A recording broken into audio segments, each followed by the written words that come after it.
Uterevu nkwaniza nnyo ku Delta TV ekyo kino ekyolwaleero amanya nze Moses Wamala programu Weesibe Bbiri buli luvannyuma lw'amawulire amasukulu mba ng'obyemala okutuusaako ensonga ez'enjawulo nga bwe zigenda maaso mu ggwanga lyattu Uganda abasinga bye muyita ebyobukulembeze oba ebyobufuzi. Tutunuulira ebyenfuna, ebyobulamu, ebyenjigiriza, ebyokwerinda ssaako n'ebintu byonna ebitukwatako mu ggwanga lyattu Uganda. Ekiro kino ekyolwaleero njagala tukubaganye ebirowoozo ku nsonga ey'enjawulo ebadde mu ggwanga okumala akaseera ate era nga nsonga y'amaanyi nnyo. Ensonga y'okwogerezeganya dialoguing oba okubeera nga tukwatagana ku nsonga ez'enjawulo eziri political, eziri social, eziri economical. Tukitegeera bulungi nnyo nti gye buvuddeko President Dr. Museveni, I remember it was 2015, yavaayo na launchinga national dialogue oba na launchinga the Elders Forum. Saako yes kyaliwo kuva 2010 naye okukirochinga kyochinga mu 2015 yes. Eno Elders Forum oba ndoza njakayita akakiiko akaabo abakulidde mu myaka basically baliwo kubeera nga batabaganya abantu ab'enjawulo mu ggwanga lyattu Uganda okulaba nga boogerezeganya ku nsonga ezo zennyini ezizimba eggwanga ezitwala eggwanga mu maaso. Osobola okukkiriziganya nange bw'obanga ebintu obitegeera bulungi nnyo nga wabisoma obitegeera dialogue yielding positive fruits obevaamu ebibala ebyennyini ebigwanidde okubeera nga bikulaakulanya eggwanga lyattu Uganda. Tulabye amawanga ag'enjawulo nga politicians oba bannabyafuzi ab'enjawulo batuula ku mmeeza wamu ne badialoginga oba ne boogerezeganya okulaba butya bwe bagenda okutwala eggwanga oba amawanga ag'enjawulo mu maaso. Twakiraba mu ggwanga wano erya Kenya ku mwaliro ku muliraano wano of recent Uhuru Kenyatta bwe yavaayo n'atuula ne Raila Odinga era ne boogerezeganya kati bassa kimu. Kati ne mu Uganda akakiiko kano kukalowooza oba ba Elders Forum aba enjuyi ez'enjawulo aba like is it the Inter-Religious Council of Uganda nabo basuubira nti ekyokubeera nga twogerezeganya kyekisinga okulaba nti ebyobufuzi oba ebyobukulembeze mu ggwanga lyattu Uganda bitebenkera ssaako n'eggwanga lyonna okubeeramu emirembe. So njagala tukitunuulire mu Uganda kino kisoboka yes oba nedda kuba bangi nnyo waliwo politicians abagamba nti twogerezeganya ku nsonga ki mulamu ki era ani agenda okubiteeka mu nkola. Tugenda kubeera tutuulawa ebintu ebyenjawulo bye twetaaga kati okumanya era njagala tusooke tufune ekinyusi kya kino how is it going to happen and who is going to implement the question of the implementation. Twabiraba ebya iPod summit last year naye era tetumanyi na ssaawa eno kutuuka kati ali agenda kuteeka mu nkola ebyennyini ebyayogerebwako olunaku olwennyini. Ekyo kino kyolwaliro negatiddwako Dr. Maggie Kigozi oza batono nnyo abatamumanyi gwe ngenda okubeera nga njogera naye atubuulira ekintu ky'okwogerezeganyamu kino national dialogue kigenda kuba kikola kitya can it work in Uganda era how is the progress oba kiki ekiriwo kaakati kyetugenda okubeera nga tufuna. Dr. Maggie nkwaniza nnyo ndowooza obulamu bulungi. Obulamu si bubi. Okay. Ebigenda maaso mu ggwanga obiraba otya general eggwanga oli passive ng'otya. Kitiperinga kikyotunula ku nze ate era okutunula ku economy tetuli bubi tutambula n'amakolero bakola mwe mugula kubanga nammwe ekintu kya bubu build Uganda buy Uganda mukitwaziza maanyi bw'osanga kasoda nze kenkola ne kasoda akavudde ebweru olonda kaka nomanya nti ze emirimu giri wano omusolo guli wano singa kali akava ebweru. Kintu ekyo kituyambye nnyo ffe ng'aba business abakolera wano. Osokola museko bannayuganda abakulaba tugende mu maaso mu bannayuganda abatulaba abali wano ku Delta TV sanyuse nnyo kubeerako nammwe okwogera ku kintu kino kitwali tukolerera ebbanga nammwe ndowooza mukyetaaga nnyo era ne bw'oba tomanyi nti okyetaaga ku ssaawa eno bw'oli kiraba mu nkola ogenda kukisiima ye national dialogue. Mu Luganda tuyinza okugamba watabamiruka oba mujje twogere mube nti eddoboozi lyammwe lyonna lya buli muntu ku bintu ebitukwatako ennyo liwulikika kati ogenda bano bagenda ne bakolera Uganda yonna wa naye ng'ekintu ekiri apa n'ekiri mukono si kyekimu weetaaga n'omuntu oweeri n'omuntu ow'eno n'akunnyonnyola ye ebisinga omunyiga ne mulaba nti mubinoonyeza eddagala. Okay, buterevu Dr. Maggie Kigozi CV yennene wentandika okugisoma nayo ninza n'okumala olunaku lulamba. Okay, well Dr. Maggie tugende ku nsonga yennyini eya national dialogue. Abantu bangi nnyo bazze beebuuza okwogerezeganya ba dialogue ku nsonga ki kyetaagisa tekyetaagisa tusooke ddala ku munnayuganda ategeere Uganda yeetaaga dialogue tegyetaagira ku nsonga ki. Uganda yeetaga dialogue. Yeetaga dialogue ku nsonga nnyingi. Tubadde tutambula eggwanga lyonna tulyetoolodde nga tubuuza kino tubabuulira kye twagala okukola ne tubabuuza ebibaluma ne tubabuuza biki bye balowooza ebirungi bye tuba tuzimbirako bwe tutyo ne tutegeera abantu mu Uganda muno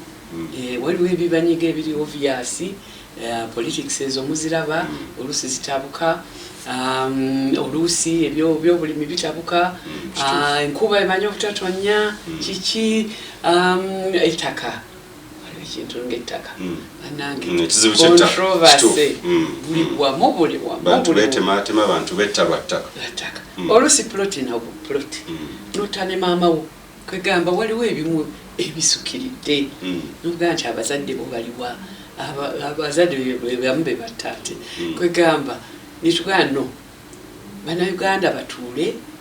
berowooleze beplaningire tuleme kirekera abalimanyi tulonda abantu ne tubateeka mu parliament tulonda abalala ne tubateeka ku district naye tuleme kibalekera naffe twogereko kubanga oluusi nabo tebalina bulungi ddoboozi naffe twogereko tuwuliribwe ate tudimandinge kubanga obuyinza wano mu Uganda mu constitution buli mu bantu ffe tulina power ng'abantu ng'abalonzi ffe tulina power naye oluusi tetukimanyi kati naffe twogereko tukole ki ebintu ebyaffe bituluma tudimandinge nti bikolebwako ensonga eno eya dialogue bangi nnyo no balowooza nti eri ku nsonga za politics zokka oba za byabufuzi zokka like is it a broad issue nti egenda kubeera ng'ekwata ku bintu ebyenjawulo apart from politics yes bangi nnyo bwe balowooza kubanga wekyasooka okujjira bwe twasookera ddala okutya ennyo nze nga kwendi 2016 elections bwezaala nga tugendamu nga tukavaamu ne tulaba nga ffe naddala ababiyitamu fe ababirabako ba elders twalaba ku mulembe gwa Amini twalaba ku Potetu twalaba Olwero twalaba tulabe bingi abaana baffe tetwagala nabo babiraba netugamba twekolemu mulamwa finding solutions kati already waliwo ebibiina ebikola ku ekyo waliwo ebibiina iPod gye wayogeddeko yekola kuba parliament aba parties ebiri mu parliament kwegamba nayo ng'omulimu gwayo really kugezaako okukola ki kubaleeta wamu baleme kutabuka nnyo nakubazuulira solutions ku bizibu ebyo balina kuba definitely balina ebizibu eyo iPod yabaye yatandika wabaawo Center for Economic Development bwekityo democracy democracy nayo nga gwe mulimu gwayo kaga already ne wabaawo feba elders nanaffe ffe kyaffe ddembe kyokka dembe peace era theme yaffe eri kumenya ffumu wabaawo effumu tulimenya era akabonero kamuntu kalaba bulungi kalimu effumu erimenye kalimu daafu akanyonyi ako nga bwe mukamanyi ejjuba lya ddembe kaakati ffe kyekyo interreligious council tubakato nabo ddembe baagala abantu ba community ezibeere bulungi baagala zezimbe kwegamba nabo obviously baagala nnyo ekintu nga kino naye bwe twabuuza abantu netubatukira groups nezeegatta women situation room nezeegatta ni government prime minister n'akikulira twakigamba ku president n'atuwa prime minister mutegeke ekintu kino mulabe kisobola okukola bwe kiba tekisobola kukola oba tekyetaagisa tetujja kubeera nakyo awo ne tudda mabega ne tutandika okunoonya era gy'emyaka gino gy'olaba okutuusa buli omu lwabadde convinced Kwanza mwachitandika 2010 president 2015 nachilaunching then awutujja yali elders forum nayo yadembe just dembe teyali necessarily dialogue dialogue eze ate after that netulaba nga solution gye twetaaga ate nga twetaaga ne bannaffe fe abakulu tetujja gikola ffekka ne bateekawo group of 6 prime minister nga yagikulira tulabe betutwala mu maaso ekintu kino netuteekako ba researchers ba consultants kati netujja ne format gye tulowooza ejja okukola groups eya 6 kati twakola progress mu December awo mwatulaba president naye yakisainingako n'ata communique egamba kintu kigende mu maaso kijja kuba kirungi okwogeraganye twogeraganye kubituluma tunoonye solutions bwe twava ku ekyo ate ne tuddekeera emabega kubanga kyetaaga okugenda mu gavumenti okugenda mu parliament okyetaaga nabo bennyini kubanga ne budget tusuubira ejja kuba ya muwi wa musolo tetwagala ebe yawaani obaani no ensonga ekwata ku bannayuganda bonna kwegana ekyo nekiteeka okwogerebwako mu parliament n'okukonvinsinga abalimu bonna kaakati we tutuuse organizations ezaali 6 bayongerako endala netwongerako lead of opposition in parliament netwongerako government government as the institution that runs Uganda not the NRM Okay, not the party but government. Omutanzo kwebuza Dr. like enjawulo eriwa kuba Uganda kakati wetogera ku government omuntu obongo buddukayo nti like NRM omuntu simanyi enjawulo weri twagala ebeerewo nnyo kakati president gwetuyina kati president wa ggwanga si president wa NRM seriously yes yakulira NRM naye president wa ffenna abenga akola omulimu gwe ngaagukolera ggwanga so sikusosolako bino byaffe bya movement no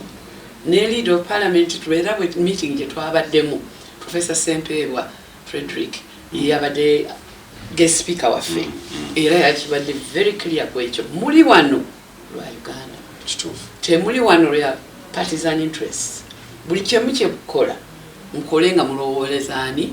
mulowoleza Uganda. Dr. ekintu kyemunayuganda ayinza okukiwuya like sounding and kiyinza okuba tekisoboka ekyokuga nti tutaddemu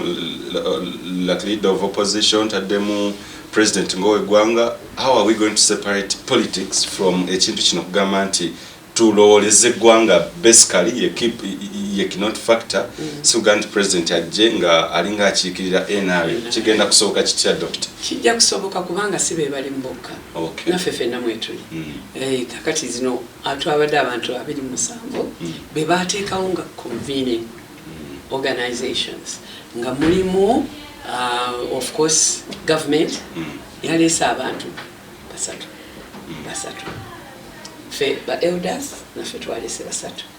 okukyeyalinga yes tulinayo elder Justice Ogola but chairs bali basatu Justice Ogola waliwo Sheikh at the moment akulira IRCU Sheikh Shaban Mubajje then nekuleka kubako wa government Prime Minister naye bw'atabaddewo yabadde Attorney General kutana yabaddewo abo be bachairinga okiraba already bali diverse kegate bajja kubeerawo like bava kunjuiza njawulo intelligence council government omu atenga abo balowooza nti ki bayina broader view of Uganda already abagala Uganda ennungi kati then eno wabaddeyo nga bwentandise fe aba elders twabadde basatu government babadde basatu interreligious babadde basatu wabaddeyo leader of opposition naye yazze n'abantu omulala omu oba babiri Norbert Mao akulira iPod at the moment chair wa iPod yabaddeyo n'aba iPod nabo bayina a certain number tulina aba youth nabo gye bali Uganda Women's Network nayo gyeri Women's Situation Room nayo gyeri kakati okiraba awo ate ne tuleetayo n'abamagezi okwadvisinga nabo babaddeyo Thelma Awori mchala mukuru abirabye yakolanga mu UN abitegeera yabadde speaker wa Fowokobiri ne Fred Professor Sempebwa yabadde omulala kuga tufunako ne ku magezi ate agavudde bweru agatali muffe nigave bweru negatuweebwa awo ne tukola ku kintu kyaffe plan enegenda etya sente zinaava wazo zinkanawa process enebeera etya ne twegabanya mu groups tukole emirimu gino mangu nnyo kubanga twandyagadde dialogue ebeewo ng'ensi tennaba kulowooza nnyo elections zokka kakati wayogeddeko abantu okulowooza nti tuli mu politics kyokka politics yes is one of them political consensus naye mutwagala values na Uganda twayonooneka omuzadde naye takyalabirira mwana omusomesa naye yeekolera byayagala values zaffe ng'abantu zaayonooneka kakati ekyo twagala tukitunulemu na Uganda bakyusizaamu batya then political eyokubiri nituloba tutunuulira diversity tuli banjawulo tulekera okukola etteeka nga bwe liti n'olowooza n'oweggulu naye ajja kweyisanga owe kaseese tulabeemu differences zaffe tuzi appreciating tuzenyumirizeemu tuli baawufu naye ekyo kintu kirungi nnyo then netutunuulira quality service twagala ebitundu ebitukolera nga URA nga lands office nga ebitundu eddwaliro amalwaliro amasomero enkolo empeeza ya government eri abantu eri etya era tugirongooseemu tutya ekyo nakyo kyekirala kyetutunuulidde abantu kye baatugamba bino twabijja mu bantu tubadde tutambula kubeera nandiyagedde ddala omuntu ategeere biki byemwazudde abantu babagambye ekyo okuva ku ground bino byavudde ku ground bagambye ntwononese national values muzitunulemu fe emyaka gyaffe tweyisanga bwe tuti abaana baffe bali ku whatsapp esaawa yonna bali ku matatu waliwo values ezetakukyusamu kyava mu bantu si muffe ekya political ekyo mwena kyemumanyi mwena kyemwagala era nakyo kigenda kukolebwako kigenda kutunuulibwa nekya kuba nti tuli banjawulo diversity era nakyo kyava mu bantu ffe tuli bakaramogi oli Uganda titufaanagana waliwo ebyenjawulo tuyinza kutukolera tteeka nolwaliro liribika buli omu then ekirala kya services ekyo buli omu education ekyo kibaluma eddwaliro nga tebuli ddagala kibaluma naye ate osanga omulala ng'eddwaliro eriri erimu eddagala eddwaliro eriri likola bulungi awo n'omanya nti ki tulina okutunuulira one by one tetumala gagamba nti health eri bulungi amalwaliro gonna kakati nga gavumenti kweyogera we have renovated all the hospitals enene kituufu ekyo bakikoze kituufu akamasi agasinga bagenze bagalongoosa bagakolako n'ebikola ebikozesebwa omusaala gw'abasawo amalagala kakati ogiraba problem naye nga gavumenti yo ebadde eraba tukoze nnyo ebyobulamu biteredde naye ogenda okulaba nga bw'oyogera n'omuntu wa bulijjo nakugamba nze bwengenda clinic sobola nakuzaalirayo basics teziriiwo oluusi then netulaba economy abagagga wadde economy nga bwebugambye ekola bulungi soda munywa kampuni yaffe egejja naye buli omu abenefitings twagala economy ekolera buli muntu katwagala buli omu omukulembeze ayoganye ku inclusive development nti buli omu nga akulaakulana buli omu nga akulaakulana kakati ekyo nakyo abantu emirimu gy'abaana tegiriwo graduatinga buli lunaku kituufu mitwalo na mitwalo wanoonya fees gwe ng'omuzadde kiruma emirimu giriwa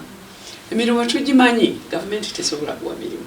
gisingako nnyo yewagati naye private sector kati tulongoosereza tutya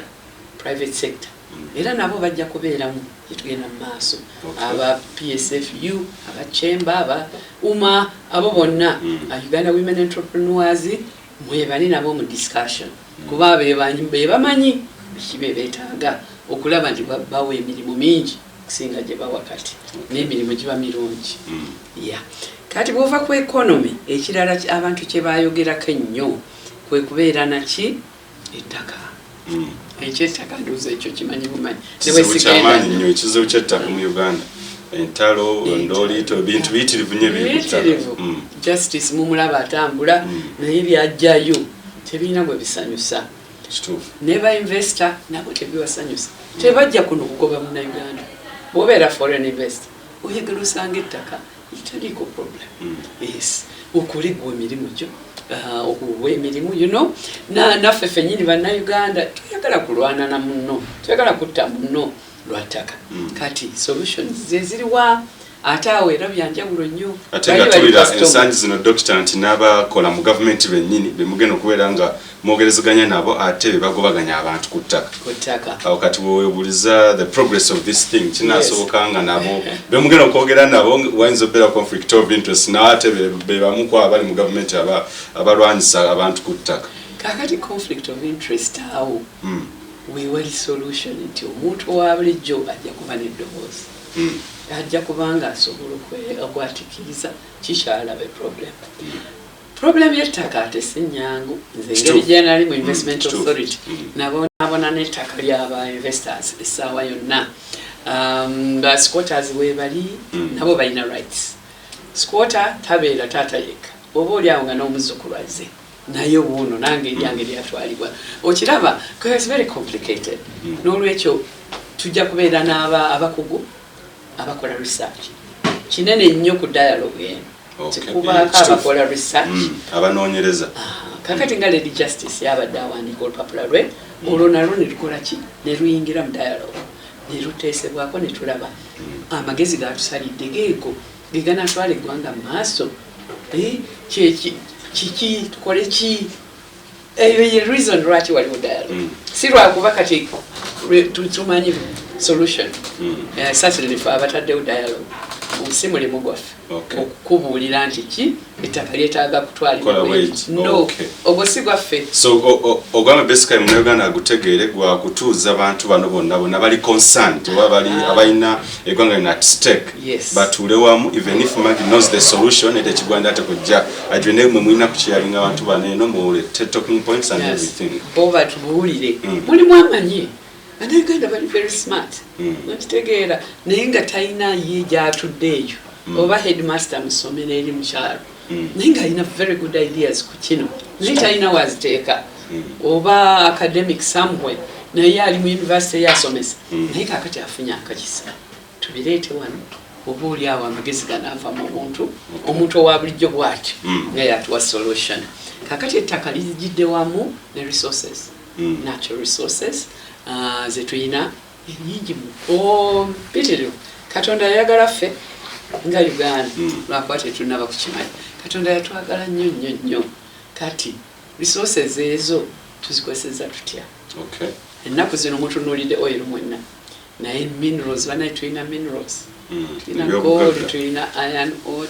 tulina ekintu kiyina ne Dr. Ugoyoga nti we have everything yes well and good lwaki eggwanga likulaakulanira ku pace ya wansi nnyo olaba nga abakulaakulanye oba bakifunamu batono ng'ate eggwanga lyandibadde lyaffe ffenna obuzubuliridde okweyogedde we have everything we are blessed Uganda is the best country ku zino resources zetwogeddeko zetaaga okulabirira kakati waliwo nga fish mu Lake Victoria that is a resource katonda gye yatuwa naye bwe tuba tetugikuumye it's a problem resource endala eza minerals kirungi minerals zaffe nzeera nebaza katonda buli lunaku zikyali mu ttaka ez'ensi endala baazijjayo dda abazungu ne bazitwala ne basigala nti balina kye bafuna nze muzzukulu wange ajja kuzeenyumirizaamu oyira ajja kumwenyumirizaamu kubanga bikyaliwa mu ttaka kaakati eno etime really national dialogue otuule tubitunuulire ffenna tuwe opinion zaffe ebintu bino tubikoze tuti yes tubiina ebyennyanja olaba already there's an improvement just by monitoring kugana butimba busobo what there are ways clear rules and regulations ku bintu ebimu waliwo ebyetaaga ekyo nga resources zaffe tulaba wetland zonna abantu bazisibyogedde ku kya resources Dr. Maggie zijjukira was it omwaka sigujjukira president bwe yavayo ekenyini ate nga naye ajja beera mu dialogue again n'akola ekintu ekyewunikiza ensi yonna nabenaga nti my oil yaga nti kitasobola kulekera ggwanga eno oba ggwanga lino ba opposition okay yabayita misege because his oil so linga personalizing ebintu oba ebyobugagga by'eggwanga ye muntu ate kugobeera naye like Dr. Maggie mu dialogue omuntu ono personalizing ebintu ayinza okuba olumu akyogedde oba mu butana tetutegeera my oil kakati ekyaggwanga ekyo ekya my oil wekijjira yamanya era akyogerako yamanya nti ekintu kino kizibu bwenzikiriza bano abava ebweru okudda ku oil ne bamuuzanyiramu essente ffe tetulina kye tujja kufuna n'asoma oil nze nali naye nali nkola mu UIA nga bainvestor bwe bajja twawuliriza aba Nigeria netuwuliriza aba Iran netuwuliriza aba Norway netuwuliriza aba mu America ye nga tagaana muntu yenna ayagala kwogera oil bagulawo buzi state house jangu twogere akuwama tunawuliriza ngawo ng'awuliriza kega kyemmanyi kati nti oba waliwo omuntu mu nsi eno amanyi oyo President Museveni. Okay. Which is a blessing to Uganda. Yeah, sigamba nti politically kati twogera kuki ku byanfuna na resources zaffe. Fact nti alina enough knowledge. Singa oba oli owe Congo bwe batwalako ebintu by'Abachina babitwala buli oba bitwala ebyaffe bikyali mutaka nga ki bwe tutereeza system yaffe bwe tusomesa abaana baffe mu geology mu mineralogy mu bajje nga bakwata ekintu nga really kijja kusigala wano. That is a blessing. So kutako mula nkatono nyanja tumanye ebintu byonna na butakula kana obulwa abantu balowooza okay nange nizo kubandoza nti leadership olebyo bukulembeze nizo kwa tulina okubirowoozaako like is it part of the talking points in national dialogue tujja kwa tutunulira okyali mu program Weesibe tukyayogera ne Dr. Maggie Kigozi abamu kwabo abavudde okuteekateeka okwogerezaganya national dialogue nga national dialogue okulaba nti nga enjuyi zombi angambye nti tekiri ku byabufuzi byokka oyinza okuza nti yes kya byabufuzi kyokka bannayuganda fenna twetaaga okutuula ku mmeeza wamu tukkaanyeeko ku values ku diversity saako n'ensonga ez'enjawulo ezitutwala maaso ng'eggwanga lyattu Uganda bangi mwebuuza ekya politics oba eky'ebyobufuzi ekiyinza okubeera nga kyekitatanyiza eggwanga leadership kikwatako mu kitundu kino ekyokuyita ovaawo katukomewo